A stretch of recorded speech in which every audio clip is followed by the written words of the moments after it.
Well, let's pray together. Ginger, after that prayer, I think I should just go home. We take a moment to just give thanks for the light of God that enlightens our minds, for the love of God that warms and opens our hearts, for the forgiveness from God that allows us to forgive, for all of the energy and the power and the grace that God provides us every day. We say thank you, God. Amen. So morning is broken. It's a new morning. It's a new day. We're just past the winter solstice, the darkest time of the year, and we're heading up into the light. Let's hope so, and thank God. Have you noticed how much attention we pay to politics nowadays? I told my husband, I used to go for a whole week at a time without thinking about my government. We're talking today about love and politics, and my claim that that is not an oxymoron. I wanted to talk about this because I do know that, one, our current way of doing politics is a threat, actually, to us and to the world. And two, I think love is the answer. But how is this supposed to show up? How does it unfold? I've heard people say when love is mentioned as a possible solution to all of these national and world problems, oh, love, as if that's an incredibly naive idea to bring into the conversation. Either that or there's an embarrassed silence, and I can hear them thinking, there she goes again. Well, she's a minister. I guess she has to do that. But love is not a wimpy thing. My son told me recently that my talks are generally fine, but that I speak more like a lamb than a lion. I'll try to be a lioness today because I think the topic calls for it. And I think love is fierce. So there are two parts to the message today. One part is the three ways that I see are the major ways people are responding to what's happening in our world and in our country. And you may have additional ideas yourselves from what you observe, but these are my three. And the second part of my talk is some of my ideas about how we can respond as good and humane and faithful people to what is happening. Judge Charles W. Pickering said, "A healthy democracy requires a decent society. It requires that we are honorable, generous, tolerant, and respectful." I'd say the people in this room are just that. So how is that showing up? And aren't most people decent, at least? So what is going on? Margaret Mead is famous for saying, "Never doubt that a small group of thoughtful, committed citizens can change the world. Indeed, it is the only thing that ever has." But Ms. Mead did say that before the days of worldwide social media. I told Reverend David that I get so anxious and confused, frustrated and fearful, that I want to try to sort it out by talking it through with other enlightened people and open hearts. He said he knows exactly what I mean. He does that too. So why is this important now? Because we're on the brink, you know. People are wondering if our government is to be trusted. We don't know who to believe. Many of our politicians seem to have lost their moral compass, if they ever had one. Our great country has become less great in ways that matter, like greatness and compassion and humanity and freedom and justice. We're losing our moorings. There's war and famine all over the planet, instability and great danger. Even to say 2020 brings to many a surge of anxiety, and I know I feel it in my gut. And yes, awful things have happened before in human history. And we survived through it all right. I know that. Some situations have seemed to be even much worse than things are now. I remember seeing pictures of a bombed out, devastated Europe after the end of World War II, for example, and I would argue there's more at risk this time than ever before. We're in danger of murdering the planet itself.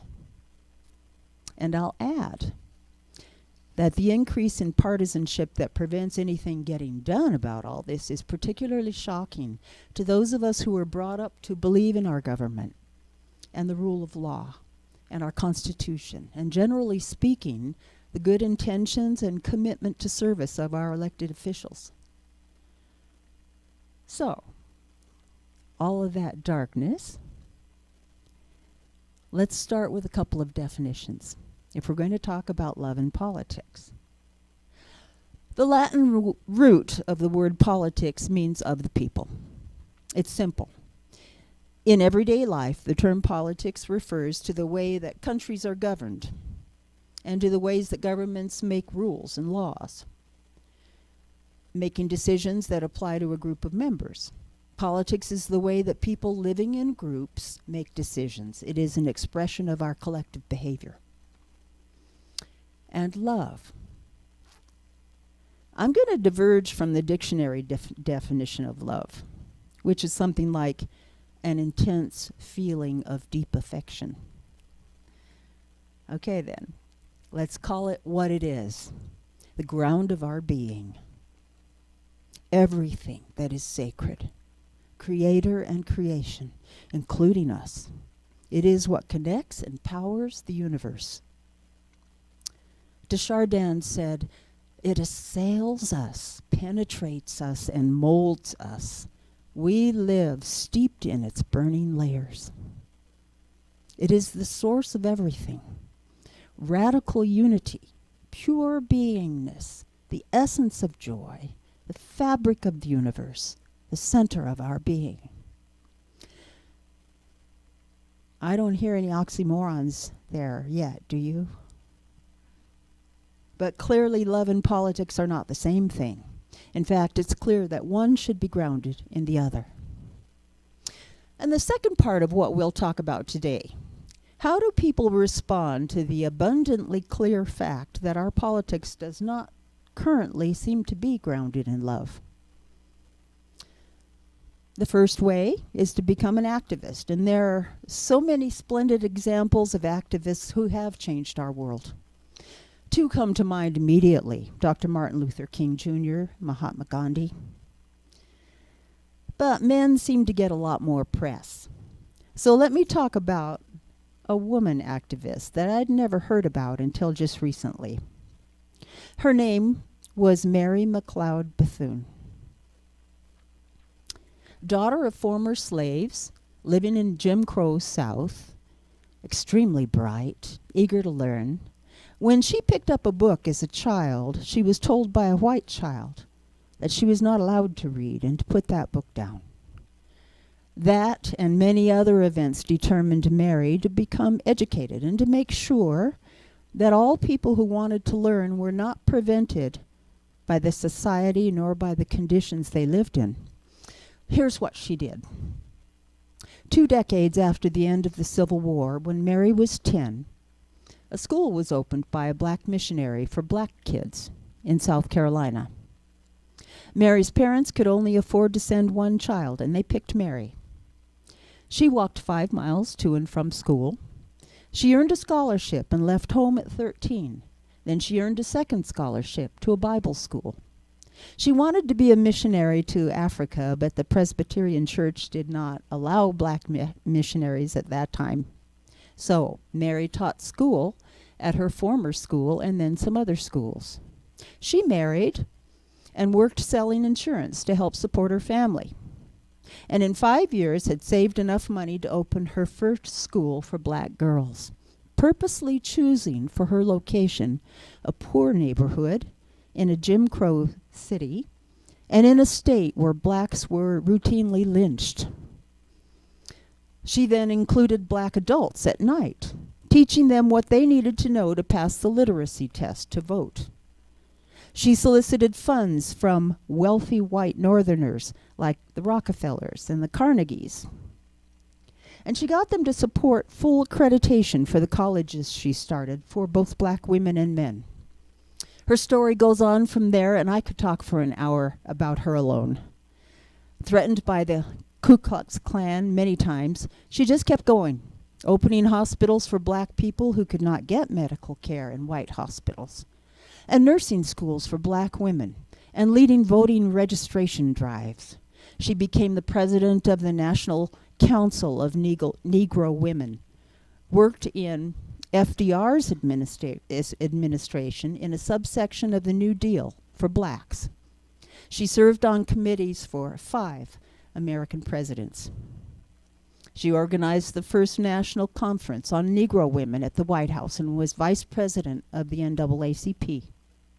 Was assistant director of the Women's Army Corps during World War II. Worked to get blacks in the pilot training program and black women into the military and to desegregate the military. And she co-founded the United Negro College Fund. Amazing.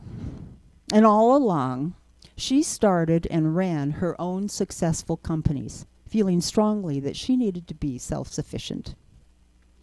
So, Mary belongs in our first category, that of activist.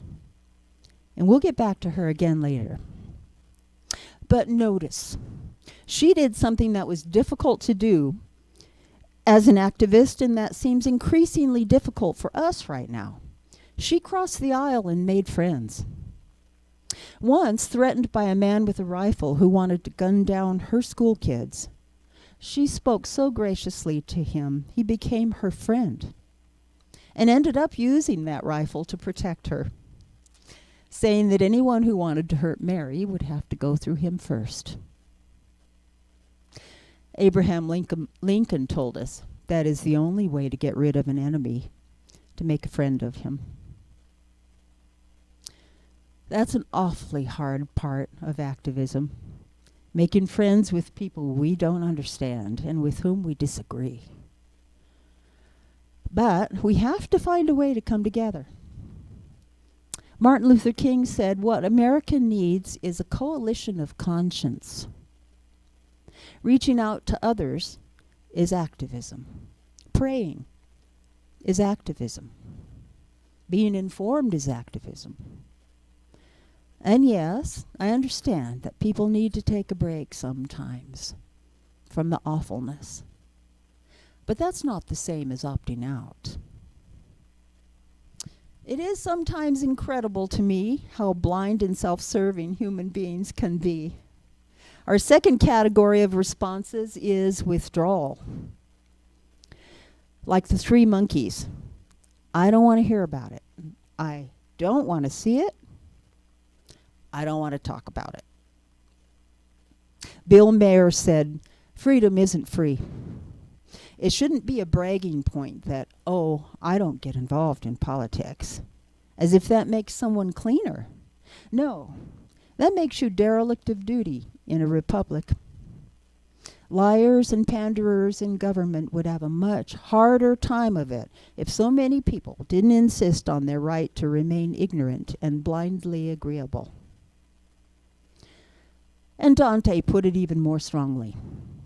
"The darkest places in hell," he said, "are reserved for those who maintain their neutrality in times of crisis.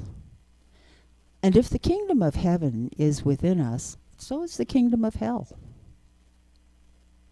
And please believe, I know that all of us need to take a break sometimes just for our own sanity. Sometimes our hearts need a rest. Sometimes our heads need a rest. Sometimes we have urgent issues occurring in our lives that demand our attention. And that's not what I'm talking about here. That's something different, and I'll have more to say about that later. I'm talking about a deliberate decision to opt out, to say this has nothing to do with me. This idea of a coalition of conscience doesn't concern me. What I'm talking about is an attitude taken on out of sheer willingness to be obtuse, to isolate oneself like a child covering her eyes so she won't see the monster. I call this not only ignorant, but stupid, because the monster is still there. Einstein once said that the difference between genius and stupidity is that genius has limits. I know a woman who's otherwise a good and sweet person who actually said, I don't care. I don't want to know about it, and I don't care. I just care about my family. But aren't we all family? But sometimes people are so tender-hearted that they can't bear to think about these painful and frightening things, and they feel frustrated and helpless, and they think they don't matter and can't make a difference. Peter Senge, a systems scientist, said, scratch the surface of most cynics, and you find a frustrated idealist, someone who made the mistake of converting his ideals into expectations. And Stephen Colbert said, cynicism is a self-imposed blindness, a rejection of the world because we're afraid it will hurt us or disappoint us. And then we're so disheartened and frightened, we become cynics. And what do I identify as the third way of responding? It's joining in, joiners. Those who, maybe from pain in their own lives, relate to hatred and fear as a response to life's challenges. Joiners decide that the behavior that harms, the attitudes that horrify, the carelessness that destroys, the greed that deprives, the reckless and aggressive treatment of other people out of hatred and fear, these are the ways to go. These are the ways of the world. Everyone's doing it after all. It's everyone for himself, and it's usually someone else's fault if things go wrong. You know, I think humanity is the only species that attacks its own kind and engages in wholesale slaughter of its own species. It's just crazy. It's stunning. It's astonishing when you think about it. Sometimes even those on the side of the angels, so to speak, those with really good intentions, whatever their political beliefs, may engage in viciousness toward others, even if it's just in our thinking or in our conversations with others who are on the same page. We're not wishing well to others, and it's because of outrage and pain and a desire to strike back, or a complete feeling of frustration and helplessness. And we put that energy out into the world. So we've got activists, cynics, and joiners. Do we sometimes move from one area to another? Yes. I dare say most of us here have been activists, even if only to vote our conscience. But that's no small thing. John Quincy Adams said, always vote for principle, though you may vote alone. And you may cherish the sweetest reflection that your vote is never lost. It's a comforting thought. But I so admire people like Gandhi and Martin Luther King and Mary McLeod, Bethune. Being ordinary people, most of us probably can't sustain the passion, the determination, the persistence and courage and instinct for service that they demonstrated. Or can we? Are we not told that everyone has the measure of faith? But sometimes we feel cynical and like it's no use. And talk about joining the joiners. I struggle with outrage, rage, sorrow, and frustration. And I battle to keep those feelings from moving into loathing for certain people. To keep a serene place within from which to move. A couple of weeks ago, we heard Reverend David speak about his recognition of these negative feelings infiltrating his daily life when he got, as he thought, out of reason upset at the DMV. which is actually a reasonable place to get upset, if you ask me. But he had the self-awareness and spiritual discipline to recognize that his upset was about something more than the DMV, and to work on sorting that out. And we need to remember that anger is the other side of passion. We only really get angry when we really, really care. We'd be hypocritical if we claimed to feel loving all the time. And Gandhi said, it's better to be violent if there is violence in our hearts than to put on the cloak of nonviolence to cover impotence. Well, even Jesus had his moments. You know, if you believe in a historical Jesus or a theological Jesus or no Jesus at all, his life through Scripture still is an allegory for a way we can look at all of this. He had his moments. For example, there was a time when he said, if someone takes your cloak, give him your coat also. You're right. Then there was a time when he violently threw money changers out of the temple, even whipping them out. And then turned the other cheek? How about that? And when people complained about taxes, he told them to pay up, both to the government and to God. He kind of changed his responses with the circumstances, and that's what we all need to do. But we need to do it from a place of groundedness in the divine, in love. It's in every one of us to be wise. I was intrigued to see, as I read Scripture, that Jesus seemed to do things in a particular order. First, he prayed alone. He went to a mountaintop, or into a closet, or out on a boat by himself, and he prayed. That alone time is so important as part of our spiritual practice. Then he joined in community with his closest friends, the people he trusted, and he had a meal with them. I imagine that was so nourishing to him and them. Then he went with them to be an activist.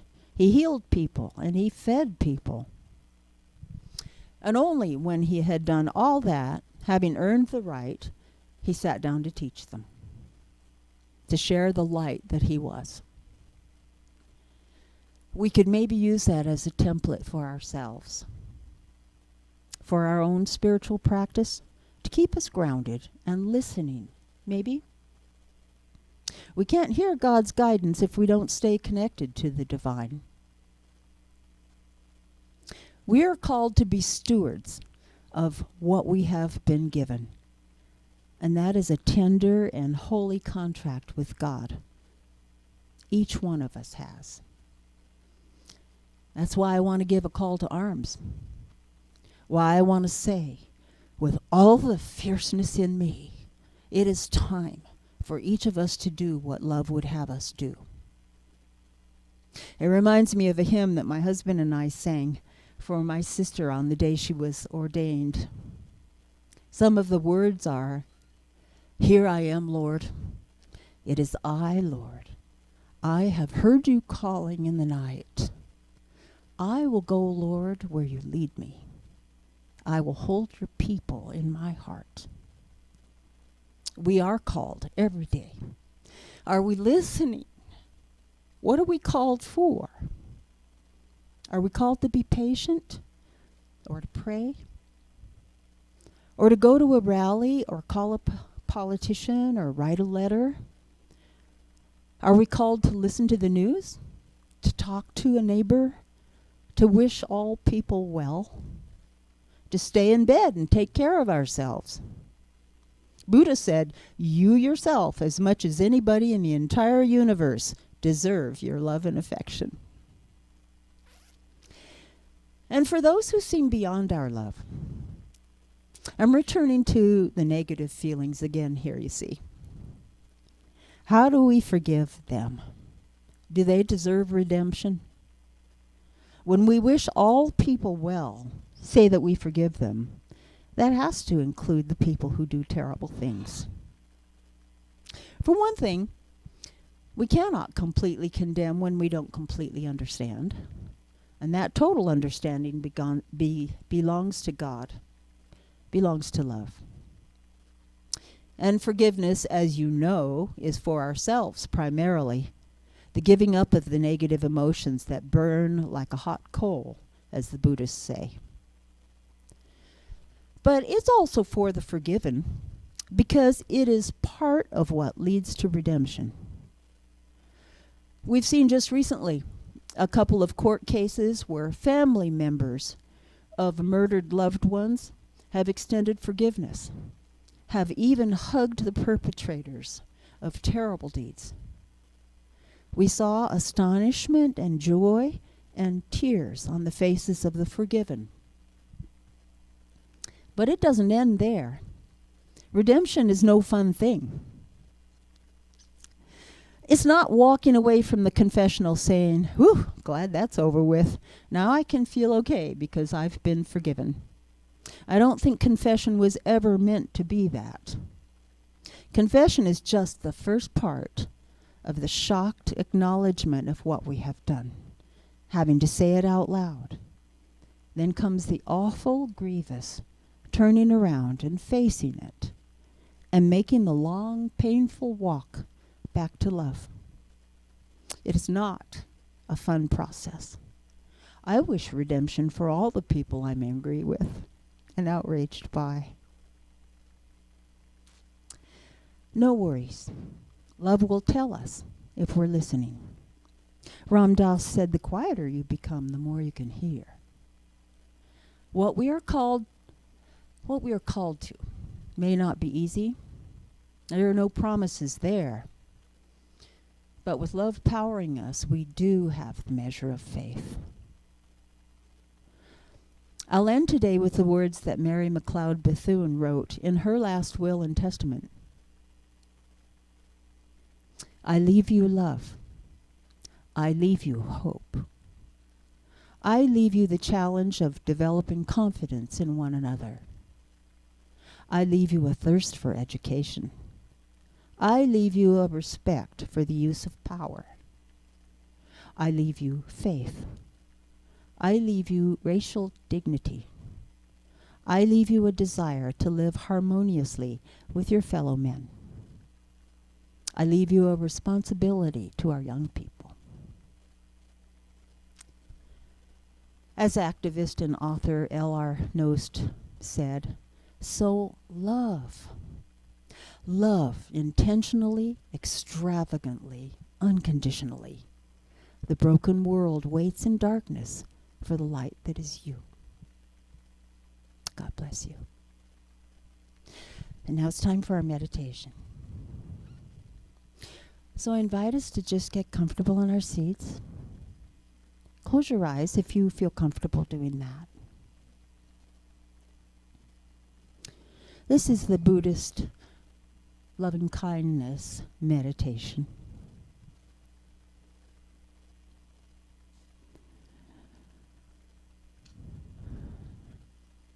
So we extend our love out into the world, and we say, "May all beings be happy. May all beings be at peace."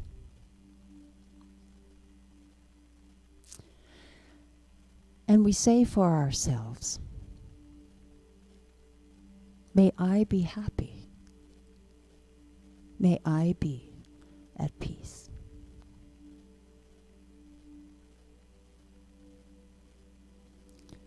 And we bring to mind our beloveds, our four-legged and our two-legged friends, family, precious, dear, trusted people. We bring them into our minds, one by one, taking a moment to reflect on the dear and sweet love that is there, that is easy to enter into. Our darling animals, our precious kids, grandkids, great-grandkids, spouses and partners and friends. And we say, may we all be happy. May we all be at peace.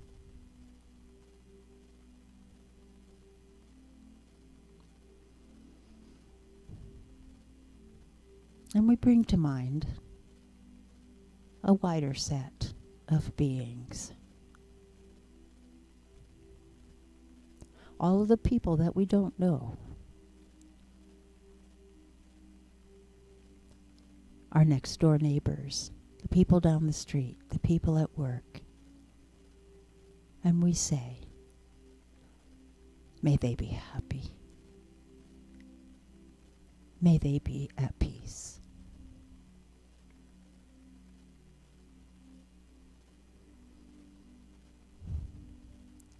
And we bring into our minds the people we have difficulty loving,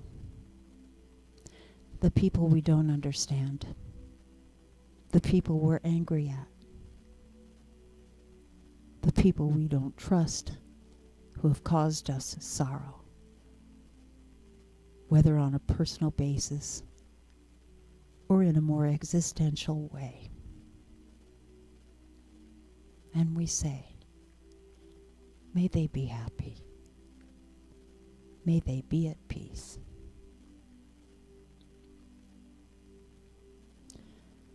And finally, for the whole planet, for all sentient beings everywhere, we say, may we be happy. May we be at peace.